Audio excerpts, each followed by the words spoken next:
Okay, today we're talking about economies of scale. Okay, before getting into this, let's start with a little bit recap of average and marginal. So the example that I give is numbers, right? And average and marginal, the relationship between these two is actually a general conclusion. So if you have a bunch of numbers, say three numbers, 1, 2, 3, the average is 2, right? If you enter into the pool some number that is bigger than 2, that is the marginal number, right?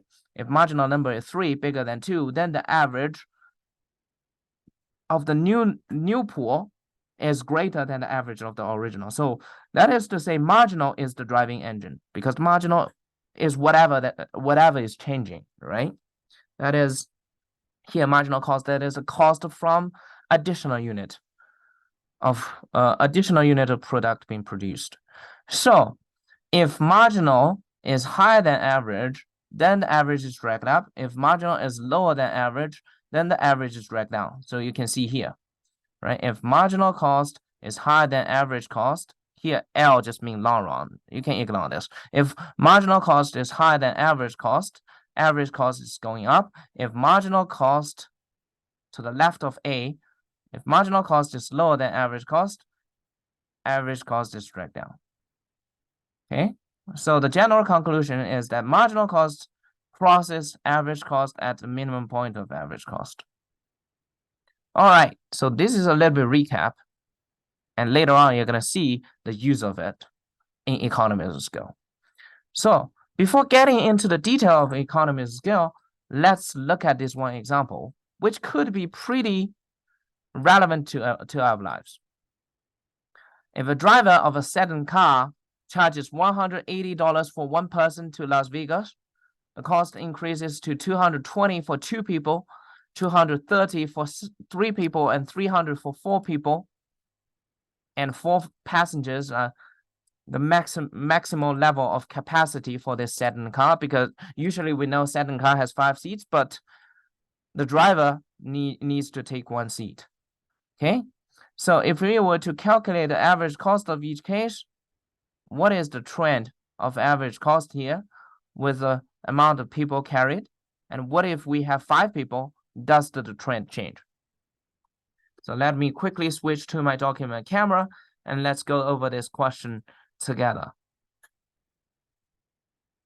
Okay, so here we have a car.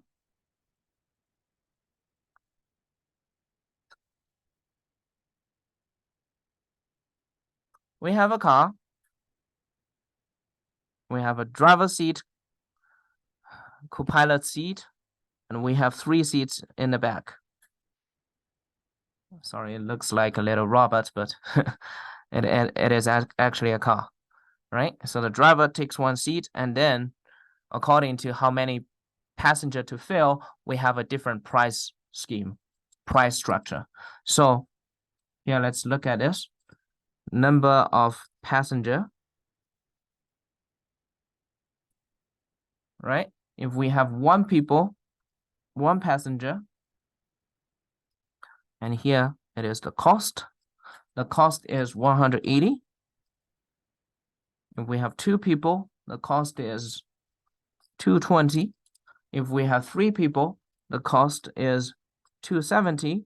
If we have 4 people, the cost is 300. And then let's look at average cost. 1 people, it's just 180. You have no other people to shirk the responsibility of payment to. If you have 2 people, on average, each people pay 110. If we have 3 people, 90 is the average cost. If I have 4 people, 75 is the average cost, right? And if we were to calculate the marginal cost of the first one is 180, because you were to compare no passenger at all, in which case there is no cost. The marginal cost of the second passenger is 40, right? And the marginal cost of the third passenger is 50. Marginal cost of the fourth passenger is 30. As you see, marginal cost is lower than average cost. That's why average cost is going down along the way, right? So this is just for reference. But here, the focal point is the average cost. Why is that? Think about this. You are sharing this trip with your friends, right? And here, conceptually, we know we are better off if we have more people sharing this car, right? Since on average, the cost that each people have to pay, right? Say you're sharing the cost evenly with your friends, right? If you have 2 people in total using this car to travel to Las Vegas, each people would only have to pay 110, which makes you better off than 180. Right? That's why we're staring into this average cost, because that's what we care, right? And here, from a producer's perspective, then that is to say, okay, the average cost of producing each trip, right, is actually lowered as more people are sharing this one trip to Las Vegas. That makes sense, right? So this is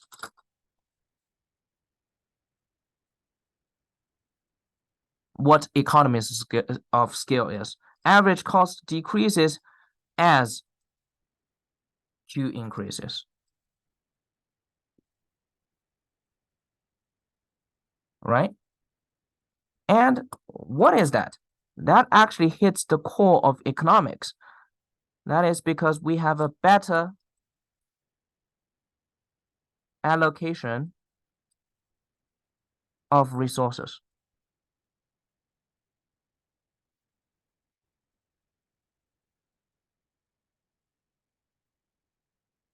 Right?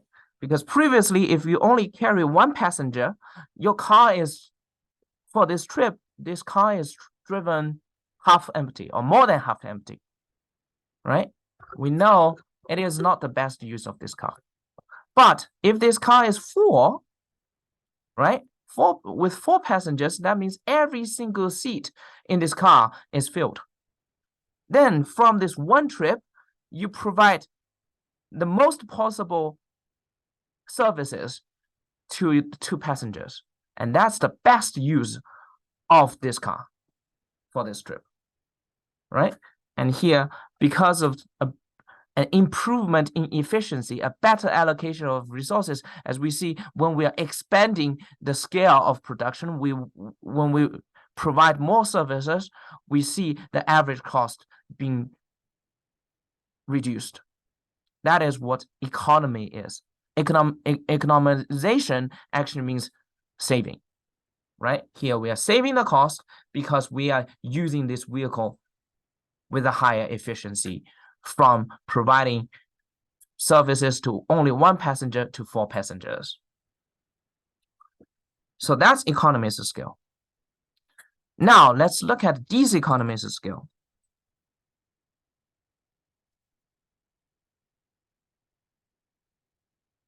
Conceptually, that is the opposite case.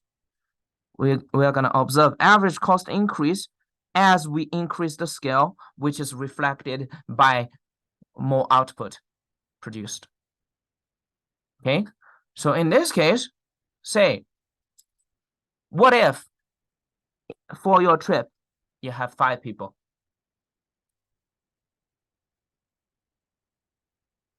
The answer is actually, well, the 5th people is kind of annoying, right? Because for this first car, we only have 4 empty seats. So now we can hire the first car and fill this first car entirely. But then we're going to need our second car. And then for the second car, as you can see, we can only fill one seat, right? In that case, the cost is 300 plus 180, which is 480. And that will bring the average cost up to 480 over 5, which is 96.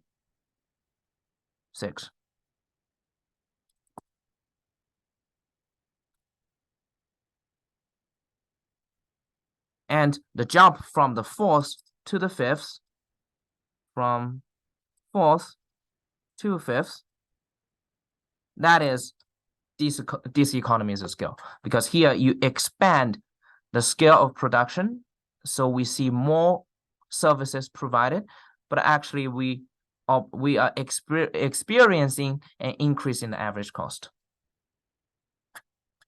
All right, as you're doing this trip, you will find this being annoying to have this one additional people, right? Because in that case, if you were to average the travel cost, then the travel cost will have a spike up again, right? So that is what is used to demonstrate economies of scale, and what we care about is the average cost per each unit of output produced. Why do we care about that? In this case, you care about the fee that you have to pay averaged on each person. Okay. Then here, as you can see, the definition of economies of scale is when average cost decreases as Q increases, we experience an economies of scale. And when average cost increases as you expand your production, as Q increases, that's these economies of scale. I would like to expand this discussion a little bit in leading you thinking about the cases of economies of scale and diseconomies of scale.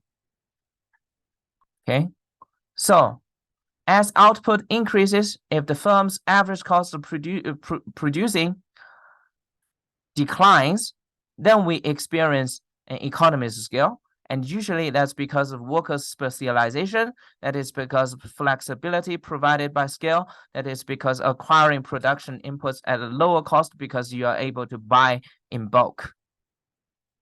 Okay.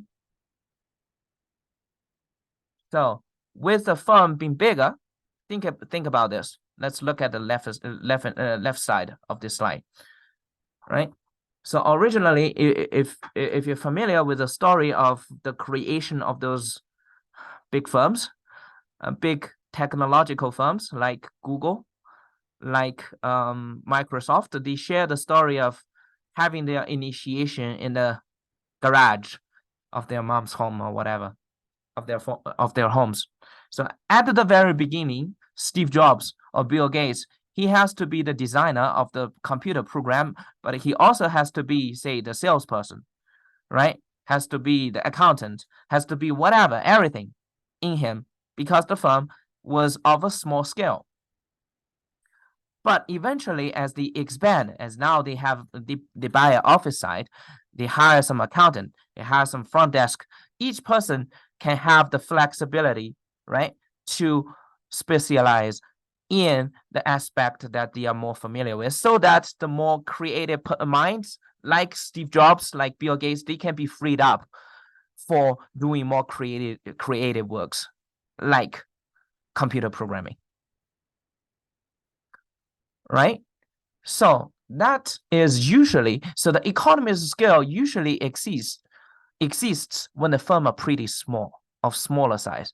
It's as if when kids are small, they grow fast, and you see the figures of weight in their scale increasing. You're happy about this because that's growing, right? That's the growing part of a firm, growing phase of a firm, right? But when a certain period has surpassed, when a certain scale has been reached, and eventually we're going to observe the opposite, which is diseconomies of scale. Right? It is likely that the average cost of production will begin to increase with output because of the following reasons. Right? Usually, I would say that's more of a management reason. Okay, let's look at point 2. Managing a large firm may become more complex and inefficient. So as you are reading in your chapter 6, we're talking about agent principle problem. We're talking about control. We're talking about incentives. That's exactly what will restrict the firm from expanding indefinitely. The reason for that is, as a firm keep growing larger and larger, eventually we are going to see this kind of bureaucratic issue, right? There are a lot of levels, and let me remind you of the game that you play when you're young.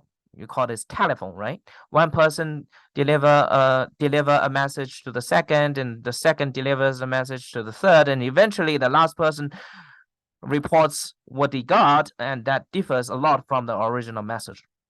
This is the telephone game. So think about whatever is going on inside a firm. If a firm has a lot of levels of management, right? There is a board of trustee, and there is a CEO, and CEO conveys whatever they got from the meeting with the board of trustee to say the headquarter level, and the headquarter delivers this message to the provincial level, and the provincial has several different levels, and when things happen, each level shirk their responsibility, right?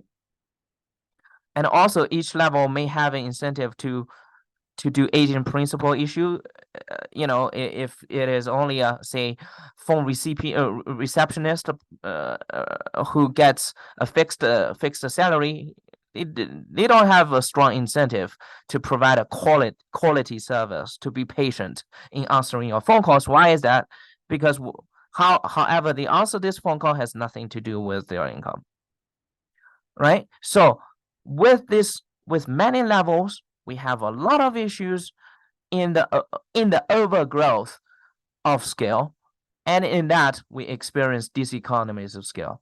On average, the cost of production averaged on each unit of output then will increase as we have this kind of redundant scale of firms. It's also like people, right?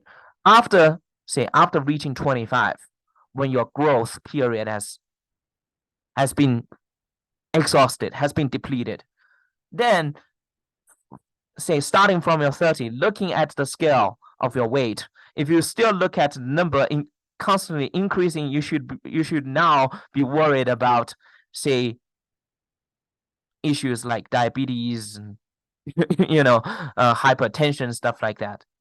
And I would say diabetes and hypertension, if I were to make analogies to management, that is more of a bureaucratical issues, like agent principal problem, like incentive problem, like message delivery problem across different levels of management tiers.